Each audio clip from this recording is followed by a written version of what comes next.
everyone, and welcome to Break Time Conversations, a YouTube channel where I have conversations around education.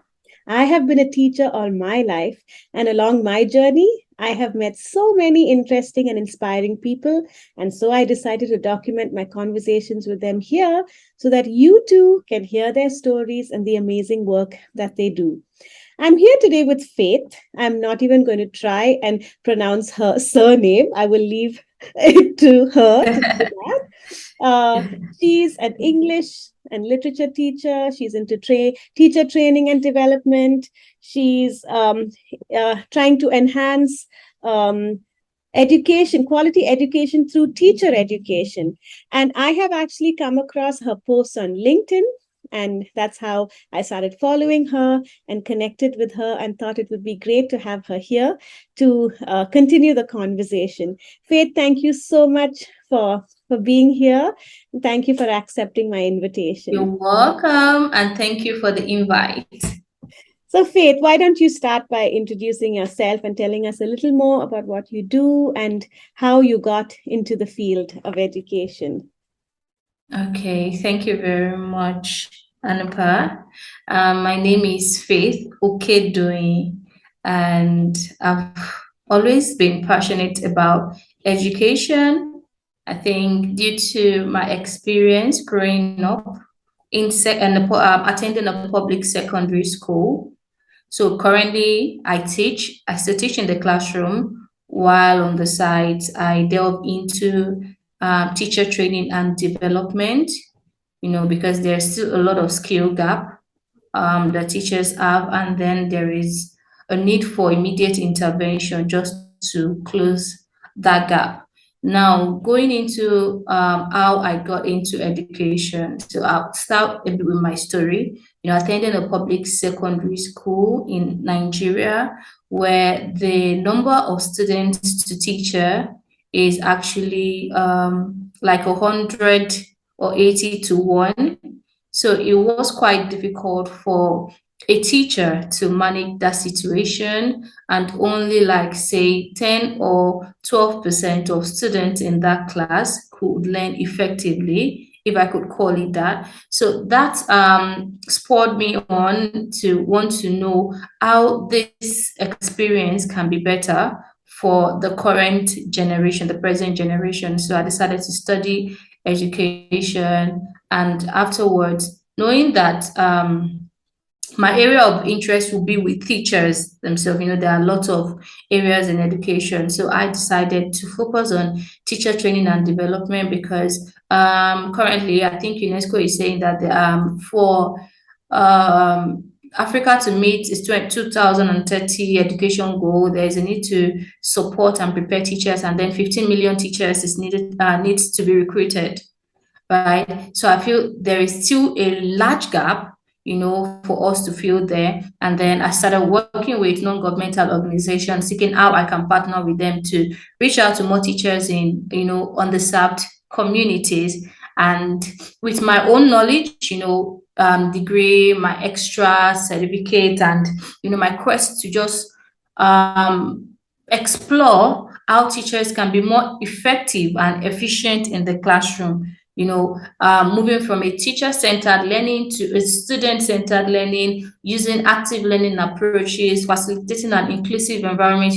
I was just so thirsty to know more. And as I learned more, it was very important for me to also pass that knowledge to teachers who do not have access to these materials, because some of the teachers actually do not have access to technology, and even in the school they are teaching in, they still do not have access to technology that can enhance learning. So I had to start developing content around being innovative. You don't have to have technology and all this sophisticated resources before you can make your class all fun. It has to be about innovating. It has to be about, just bringing creativity into what you do, and all this. So that's how I got started with my journey.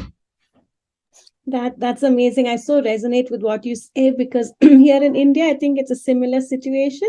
And in fact, when I was in school, I was like part of a class with 60 odd children, and I was Oh, one of those who were totally ignored and left behind. And yes, yes. yeah, That's it my was, experience. That was my yeah. experience.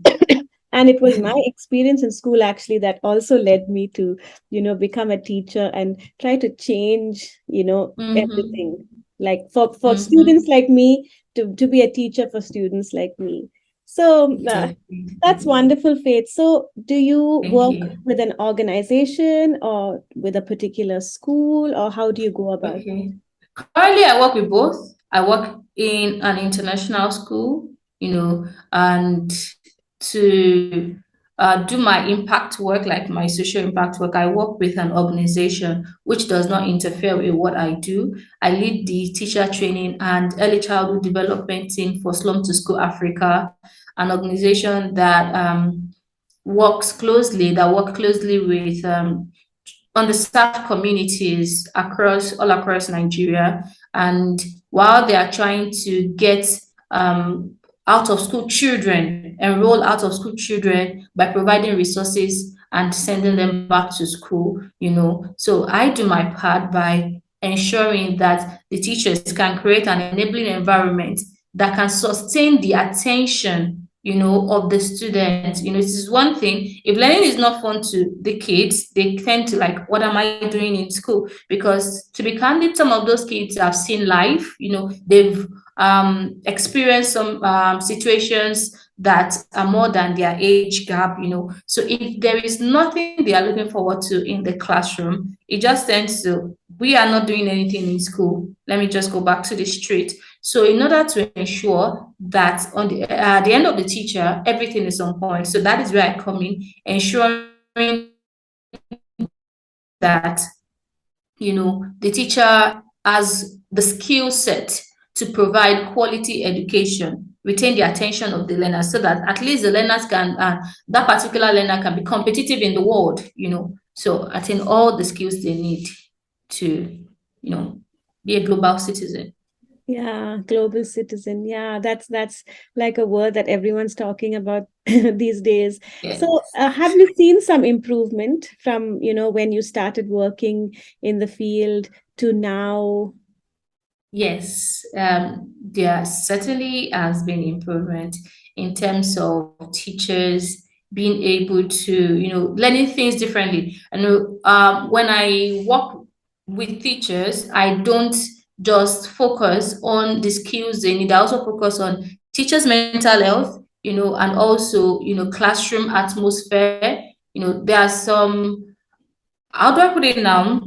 There are some skills that needs to be unlearned, due to ignorance. You might not know that you're being tough on the kids. You might not know that. So there's been a lot of improvement with teachers saying that they are now looking at alternative approaches to ensure that their classroom is fun-based, engaging, student-centered. A lot of feedbacks from the teachers, and that is what makes me happy, just to see that teachers are transformed, and then they also derive joy from doing what they are doing. That So yes, that it has sounds great. been That definitely. sounds great. Sorry, excuse me. So I was just like, while you were talking, I was thinking about it because, I work very closely with teachers too. But what I find sometimes, at least here in India, it's the leadership, that has the problem. So teachers want to change, Mm, teachers want to do yes. something different in the class, but the Mm-hmm. leaders seem to have a problem with the change. So Yes, do you face yes, the yes. same problem in Nigeria as well? That is, yes, true. The funny thing is, I was still having a conversation with, I've forgotten who I was having that conversation with, like about leadership having a very strong influence on teaching. Sometimes teachers want to, and then even at that, even when teachers want to, there are times that teachers don't know better, but leaders like chart the course.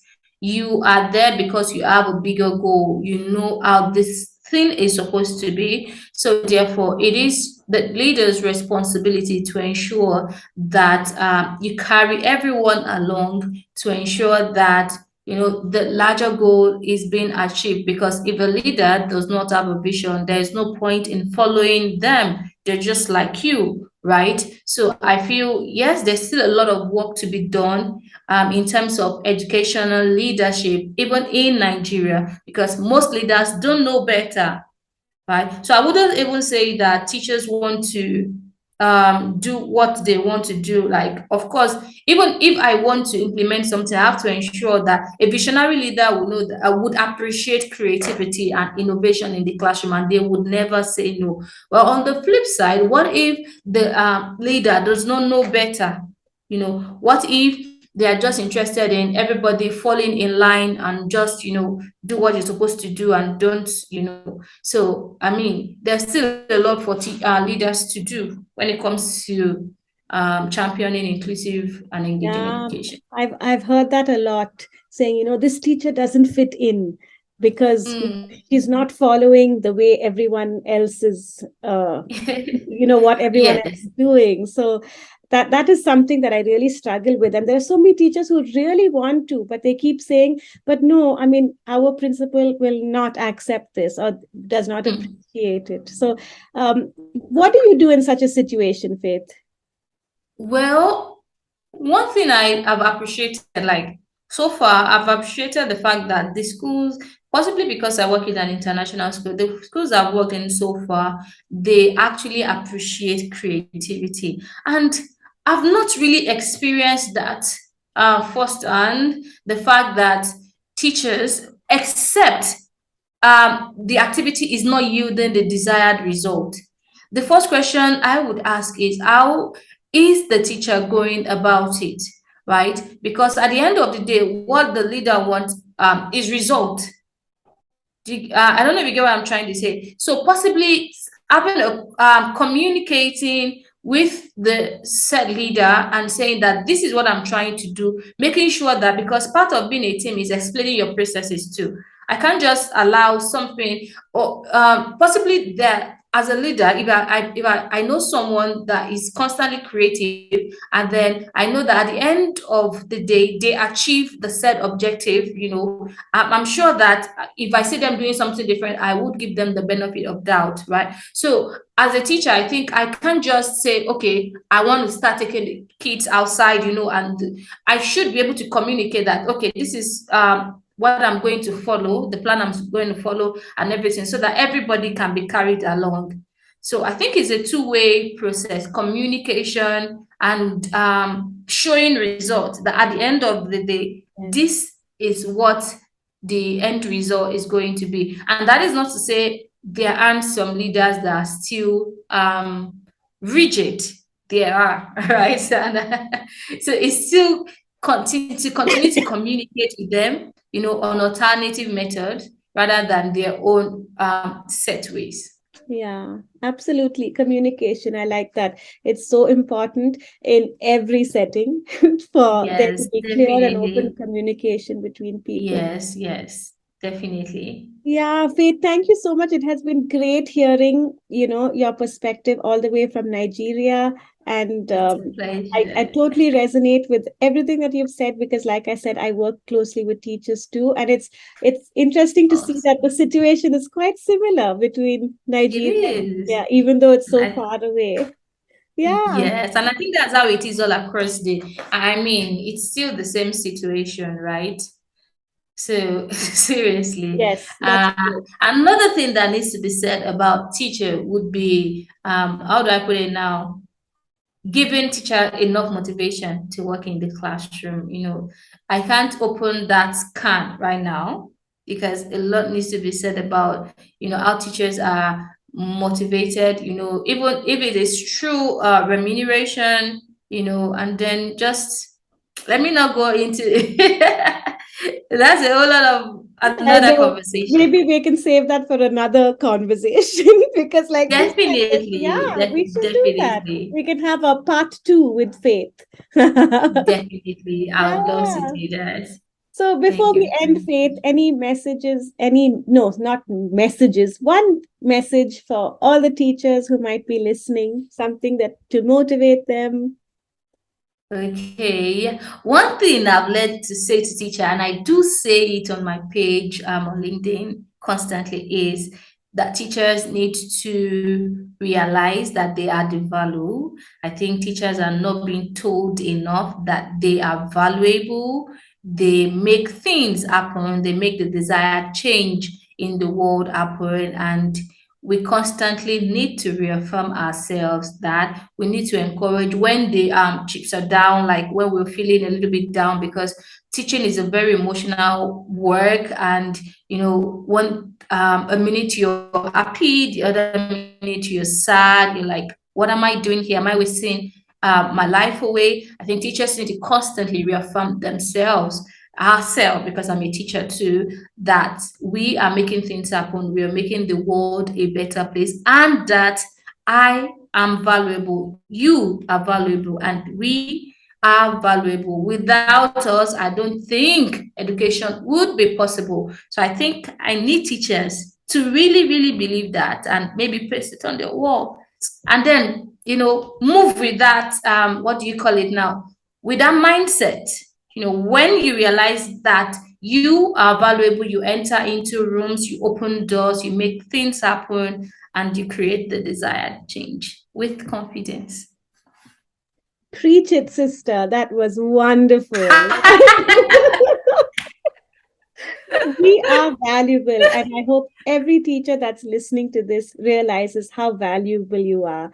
Faith, thank you Yeah, for that wonderful reminder today. you're And welcome. it It's was been a so lovely wonderful to time. chat with you. And definitely we will come Definitely. back with the next part, with the Can't wait. next topic. Yes? Definitely, I can't wait. Thank you so much for the invite. It's been a lovely time, Thanks, Faith. conversing with And you. bye for now. Bye.